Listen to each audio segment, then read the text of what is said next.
ಕರ್ನಾಟಕ ರಾಜ್ಯದ ಹವಾಮಾನ ಮುನ್ಸೂಚನೆ. ಇಂದು ಕರಾವಳಿ ಜಿಲ್ಲೆಗಳಲ್ಲಿ ವ್ಯಾಪಕ ಮಳೆಯಾಗಿದ್ದು, ಉತ್ತರ ಹಾಗೂ ದಕ್ಷಿಣ ಒಳನಾಡಿನಲ್ಲಿ ಬಹುತೇಕ ಎಲ್ಲ ಜಿಲ್ಲೆಗಳಲ್ಲಿ ಮಳೆಯಾಗಿದೆ.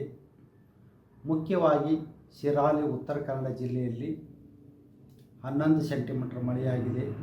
ಮಂತಲ ಬೀದರ್ ಜಿಲ್ಲೆಯಲ್ಲಿ 7 ಸೆಂಟಿಮೀಟರ್, ಆಗುಂಬೆ ಶಿವಮೊಗ್ಗ ಜಿಲ್ಲೆಯಲ್ಲಿ 4 ಸೆಂಟಿಮೀಟರ್ ಮಳೆಯಾಗಿದೆ. ಈಗಿರುವ ಹವಾಮಾನದ ಸ್ಥಿತಿ ಏನೆಂದರೆ, ಶಿಯರ್ ಝೋನು 17 ಡಿಗ್ರಿ ಉತ್ತರ ಅಕ್ಷಾಂಶದಲ್ಲಿ ಕರ್ನಾಟಕದ ಉತ್ತರ ಭಾಗದಲ್ಲಿ ಇದ್ದು, ಅದು 3.1 ಮತ್ತು 5.8 ಕಿಲೋಮೀಟರ್ ಎತ್ತರದಲ್ಲಿ ಇದೆ.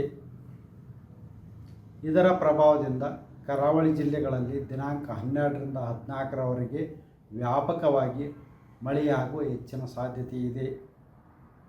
ಕರ್ನಾಟಕದ ಒಳನಾಡಿನಲ್ಲಿ ಬಹುತೇಕ ಎಲ್ಲ ಜಿಲ್ಲೆಗಳಲ್ಲಿ ಮಳೆಯಾಗುವ ಸಾಧ್ಯತೆ ಇದೆ.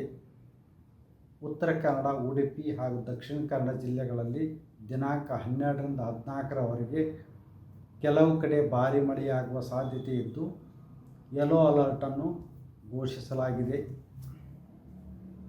ಯಾದಗಿರಿ, ರಾಯಚೂರು, ಕೊಪ್ಪಳ, ಗದಗ, ಶಿವಮೊಗ್ಗ, ಚಿಕ್ಕಮಗಳೂರು ಜಿಲ್ಲೆಗಳ ಕೆಲವು ಕಡೆ ಭಾರೀ ಮಳೆಯಾಗುವ ಸಾಧ್ಯತೆ ಇದ್ದು, ದಿನಾಂಕ 12ರಂದು ಯೆಲ್ಲೋ ಅಲರ್ಟನ್ನು ಕೊಡಲಾಗಿದೆ.